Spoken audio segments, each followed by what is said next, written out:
air in Arizona. It's so hot. And now I have AC.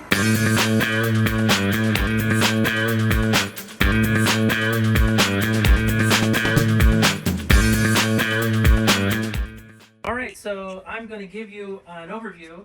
Our air conditioning unit went out and our inside temperature went up to about 83 degrees. It was starting to get hot. My wife was like, "Oh, it's so hot in here." But anyhow, it had a leak. Two of the copper pipes rubbed together, and I had to put my gauges on it, and it, obviously had 0 psi. So I filled it with nitrogen, found the leak, patched the leak, vacuumed it all out, brought it down to 23 microns, and filled it back up with the refrigerant 410A, and we got cool AC now, and it's 100 degrees. That's a few days after Easter, and my work dog Maverick helped me.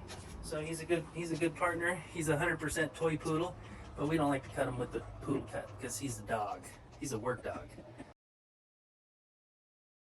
The unit wasn't coming on, and it turned out that the low pressure switch, this one right here, wasn't activating because I ended up jumping that by the two connectors that were right there, these two yellow ones.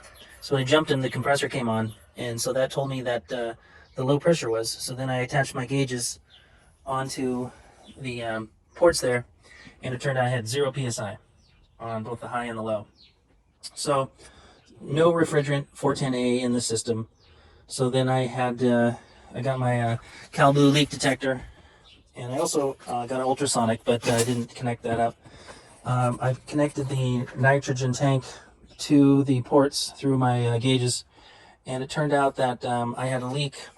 You could hear it audibly. I found the leak, and it's right, this pipe is rubbing right against that pipe right now.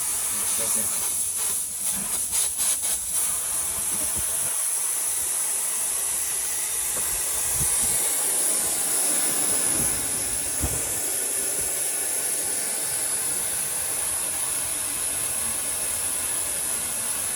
You could hear it audibly. This pipe right there is connected to that. It's a fill port, and it was rubbing against. I've already brazed this closed because it just went to a fill port, but it was rubbing against this pipe right here. And not only did it rub a hole into this pipe that's now cut and brazed, after doing it a second time, I realized that it created a hole right there. You can see that hole. Oh, zoom in too much there. Where are we at? Sorry about the angle, but that's the other hole that pipe rubbed. Just simply rubbing across it, one pipe to the other, 90 degrees against each other, created a second hole. So now I have to braze that hole. And what I'm going to do is I'm going to run nitrogen through here on the brazing level on the bulb, and run it through my gauges, and it's going to come in the high pressure part, go all the way through, because from here to the outside I removed the Schrader valve right there, so the excess gas the nitrogen will flow out right there.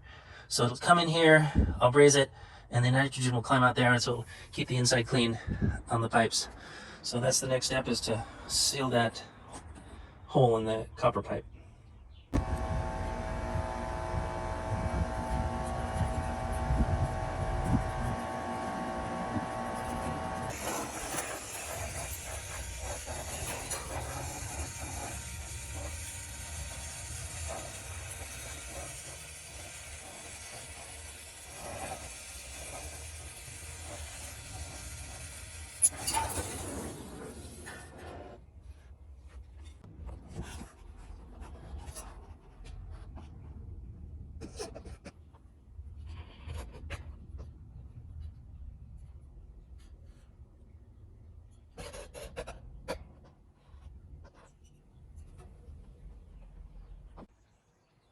Okay, so I got that leak sealed, I believe. After I sealed it, I put the nitrogen in the system and closed it, and I just ran out of nitrogen, but I'm having it being held at 75 on the high or low and 77 on the high pressure liquid line. and it's holding there pretty consistent. And while that's being held, I took the ultrasonic leak detector. So I turned it on, and the trick here is you go down to where you think you're going to test it nearby, and then you hit reset. Right about there, I'm going to hit reset. And we'll bring it around to this side where the leak was. See if it changes. And I'm not getting any change all around that area that was welded there.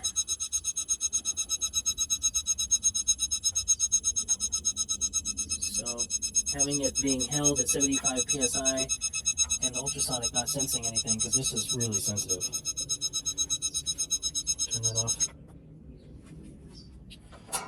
And see, we're at 75.5 and holding. And I just ran out of nitrogen.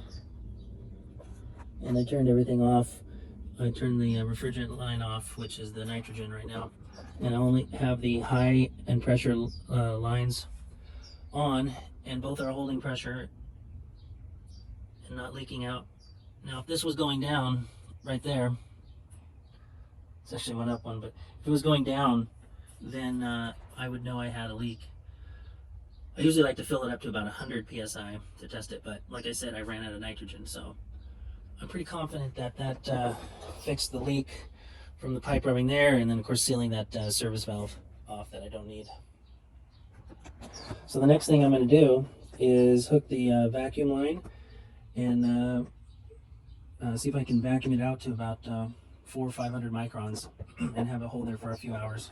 Then I know it's all sealed and ready to go for the 410A to put inside it. So that's the next step, is disconnect my lines there, and also put some leak seal or leak detector on there and spray, just make sure the Schrader valves aren't leaking as well. Now that there's 75 psi in there.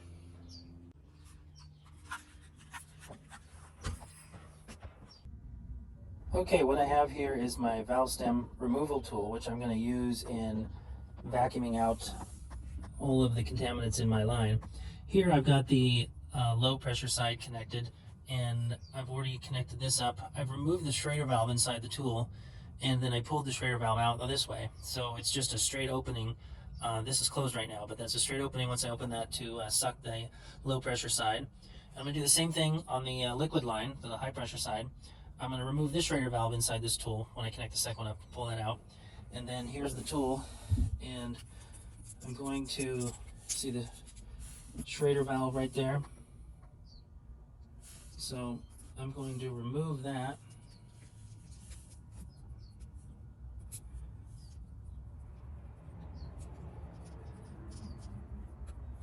Pull that Schrader valve out of there. Almost got it.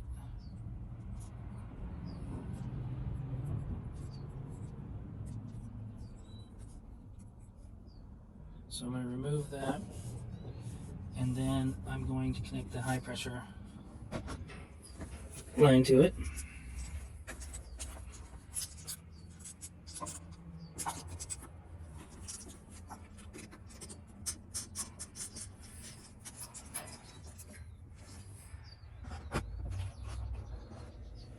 And that gets connected to the liquid line. It's a little tricky because I gotta be able to spin this after it's connected there.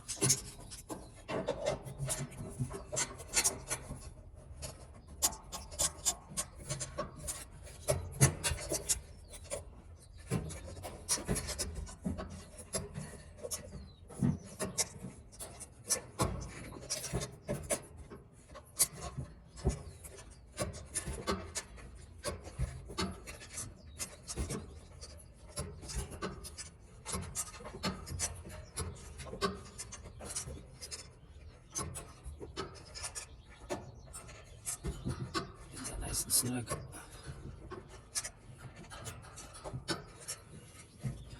All right, so the Schrader valve is still inside that. I'm going to push that in.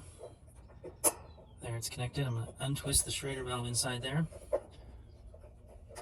until I hear it snap. Okay, I hear that. I'm going to pull the Schrader valve out, close off that line. So now it's a clear opening from this liquid line through my hose to this point. So now I have the high and low pressure line connected to my vac. That will be sucking to my fill piece here, and then I'll connect up my vac to the vac line, and then this black line I'll connect to the pump. There's no center valve stem or Schrader valve in there, and that'll suck from both the high pressure and the low pressure. So, and then once it's all vacuumed out to 200 plus microns, then I will put the Schrader valves back, and we'll make sure it holds at 200 microns. So I'm going to hook the pump up now to this. Okay, I'm all set up here. I have it's a 5 CFM pump, and you can see the oil level is good and it's clear.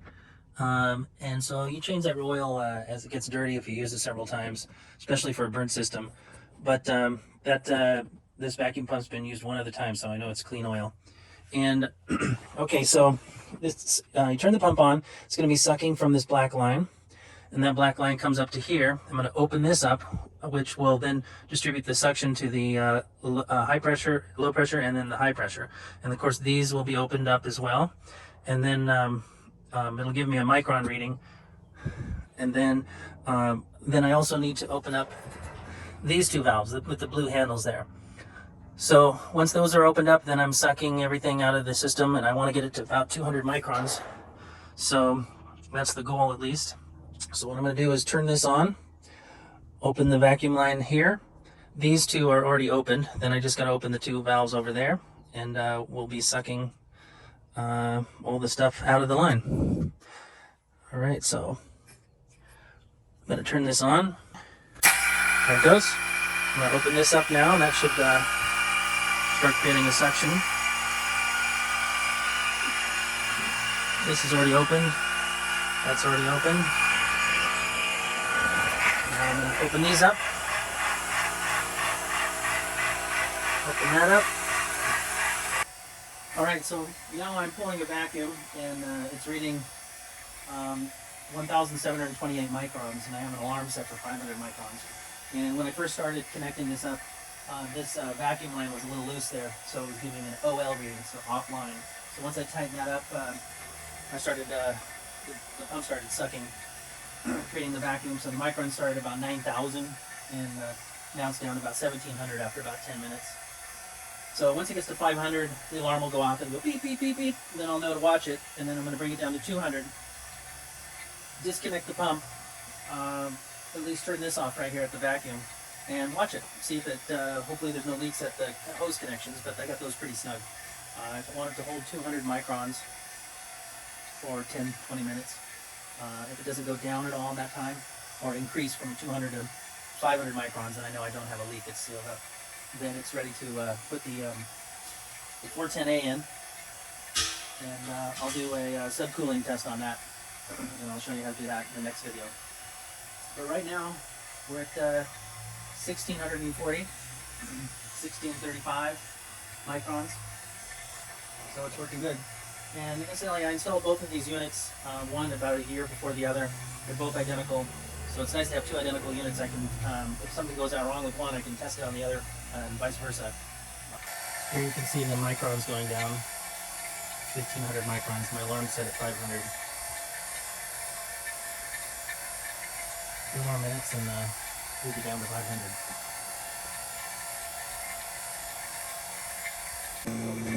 I do want to point out that since I had this top off, because I was welding that connection and then the leak over here, just a little bit of dirt down here and pine needles. So I'm going to take this opportunity to clean that out and vacuum it. So I'm going to get the vacuum and clean the inside of the condenser out.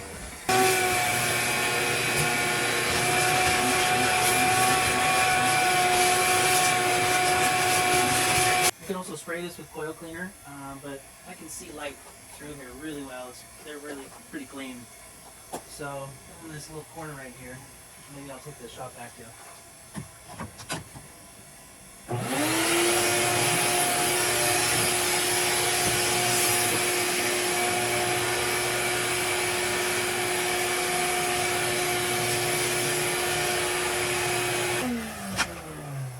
me on the inside, I can flip this around and put the top back, and I'm at 635 microns, so the alarm's going to go off in a little bit.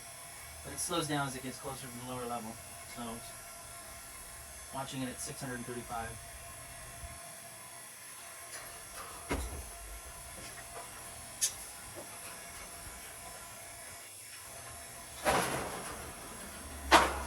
Alright, got my 5/16 drill. Put these screws back.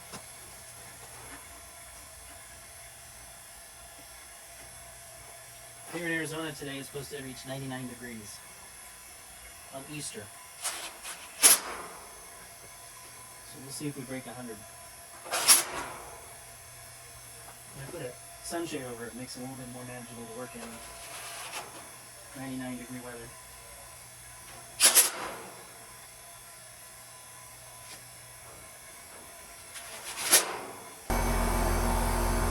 Alright, so now we're down to 512 microns. The alarm's set for 500, so it's going to go off in a minute. And after we let that hold at, see if I can get down to 200, it's taking a while. After we're going to do that, we're going to fill the 410A and weigh it, we'll put it in there. And let me turn this condenser off because it's running, it's a little noisy. Alright.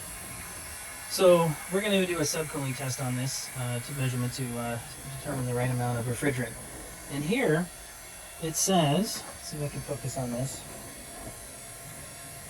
Alright, so it says that to allow it to operate for 10 minutes. And then the subcooling, because we have a TXV indoor, I have that. And it says right here, if subcooling is less than 7, add more refrigerant to make it between 7 and 9 subcooling, and then recover refrigerant if it's over 9. So we're doing an empty system. So once I put in the initial amount of pounds of refrigerant, which says on the side tag here, it comes from the factory right here. Oh, there's the alarm. 500. So it says it comes with factory charge in ounces. 112.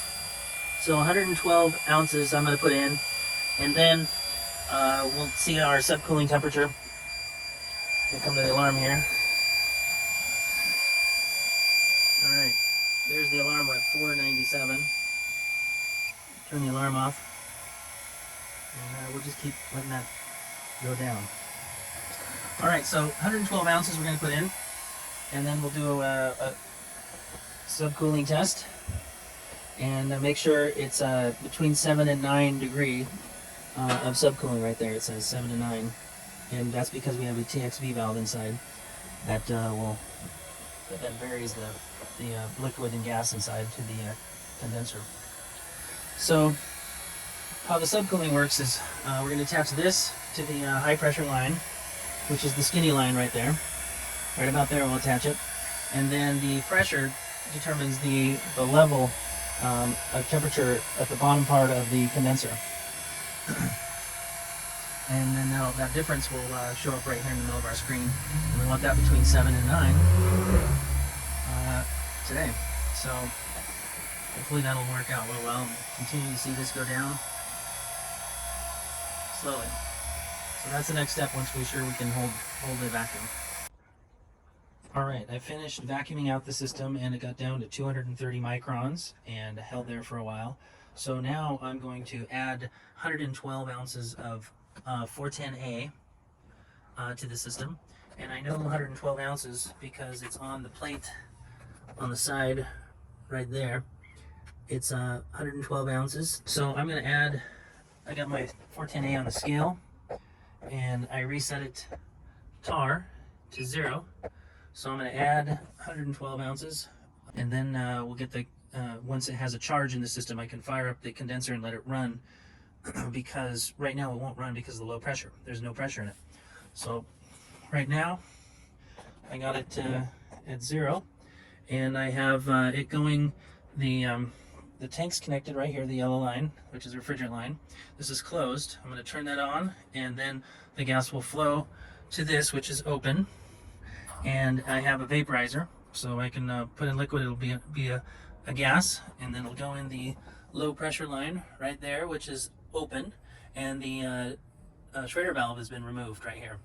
So that's all ready to go. So the only thing closed off on the system right now is this refrigerant line. So once I open this up, the pounds will start to increase, the ounces.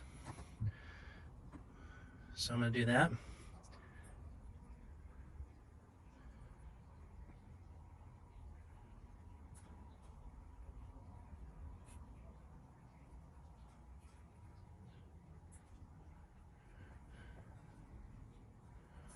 I believe this is open.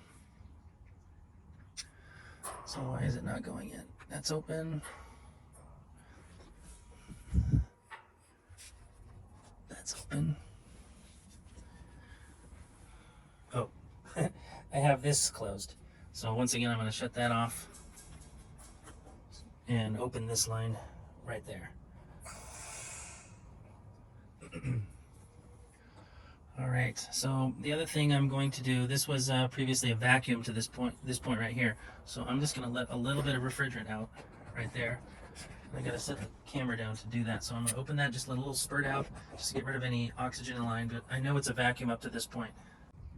All right, I had to put the phone down. So I opened this just a little bit to let a little air escape, and that purged the line. So it's refrigerant up to that point. So this right here is the only thing stopping refrigerant from going into the system.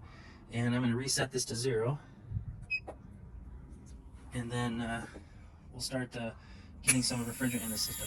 I can hear it going in, so you can see it going up right there. So there's 3 ounces. And like I said, it's going through the vaporizer. So even though I have the liquid, the tank's turned upside down, the liquid's going in, but the vapor turns into a gas going through the vaporizer. So there's 7 pounds, or 7 ounces. Okay, so I did the math. 112 ounces actually should be 7 pounds. Unfortunately, I only had 6 pounds of refrigerant in this 410A tank, so I'm going to have to add another pound when I buy another tank tomorrow. So for right now, I think 6 pounds is enough to actually start up the condenser, where the low pressure won't affect it. So that's what I'm going to do now. Is the tank's empty. It feels it's light, it's empty, so I'm going to turn off the refrigerant going in there now. And for right now, I'm going to disconnect the refrigerant, but I'm going to turn off everything. And I'm going to shut these high pressures off, low pressures off. All right. Now I am going to disconnect the refrigerant since it's empty. All right, so I got 6 pounds of refrigerant of 410A in the system, and now I'm going to turn it on, and then open up the high and low pressure lines, and then see what PSI I'm reading, and then we'll see the subcooling difference. It'll tell me what the subcooling difference. If it's between 7 and 9, hey, then I'm golden. With only 6 pounds of refrigerant, where the call is for 7 pounds. So I'm going to turn this on, and I have a Nest programmable thermostat inside that's linked to my phone. So I'm going to turn it on right now with my phone. All right, well, the good news is the unit just turned on when I set my Nest thermostat on. And now I'm going to open up the high and low pressure valves here. So those are both open. That's running pressure to my gauge, and now I'll turn on my gauges. Okay, good news is I had just enough 410A in this tank to get the unit, this unit here operating. Ideally, we needed a supercooling temperature of between 7 and 9, as it said on the panel. And right now I have 5.6. So it's close to 7, but it's not perfect. The nice thing is that our vapor saturation is 38, and we never want that to go below 32 because then it'll start freezing over. So adding that extra pound or 2 of refrigerant will make this system run better tomorrow once I get more 410A. But it is supercooling, and it's at 5.5. It's fluctuating there. We're at about 115 psi on the suction line, and on the liquid line 315 psi. So right now it's I see that the suction line temperature is at around 75.9, 76. So up in the coils, that's distributing the cold air. Because right now upstairs it was 87 degrees in the house, and so now it's starting to drop down. And we'll probably be able to cool it to around 75 degrees. So by the time this all gets ran and the freon goes through the system and runs for a little bit longer.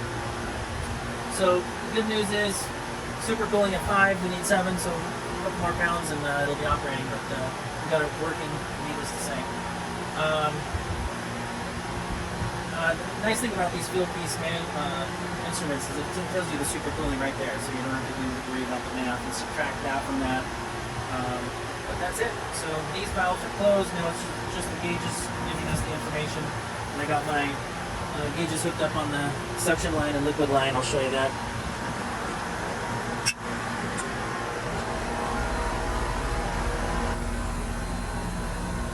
Alright, so 5.2, it was up earlier, but that's our super cooling. The suction line temperature is 75, which is suction line temperature is this one, and the liquid line temperature is that one. That gives us the super cooling from the liquid line on the smaller line to the gas pressure temperature, which gives us that super cooler. So now it's going down. It's 5.5.1, 5.2. So good news is we got some cooling tonight. Tomorrow we'll fine tune it and get it tuned in perfectly. Get this number between 7 and 9 degrees. Okay, I'm back. I got some more 410A, and now they come in a green bottle, I guess, from this manufacturer rather than the pink bottle. I got on the scale, and I'm going to reset my meter to 0. My liquid line and my low pressure line are all connected, and I shot a little of the refrigerant out to clear any oxygen or water out of the line, and the two thermometers are connected up to the lines, so I got a subcooling temperature here, and my vapor saturation temperature is 37, and my superheat is 36. So we're above the 32, which we want. Keep an eye on the super cool temperature, because we need that between 7 and 9 degrees. So we're going to do that now. Okay, so we're going to let that refrigerant cycle through the system and take a look at our subcooling in about 10 minutes to see where we're at. Okay, I'm all finished up here. I added more refrigerant, and I got it to 8.6, and the range is between 7 and 9 for the super cooling. So, and the 43 over there is below or above the 32 freezing, so I don't have to worry about the coil freezing over. So I like 8.8 here in Arizona, just on the high end of the range rather than the low end. And I think we're done. So, see, I got the lines connected up here. Liquid line, suction line temperature, liquid line temperature for the super cooling. And there we go. 8.5, 8.2, I like it. Alright.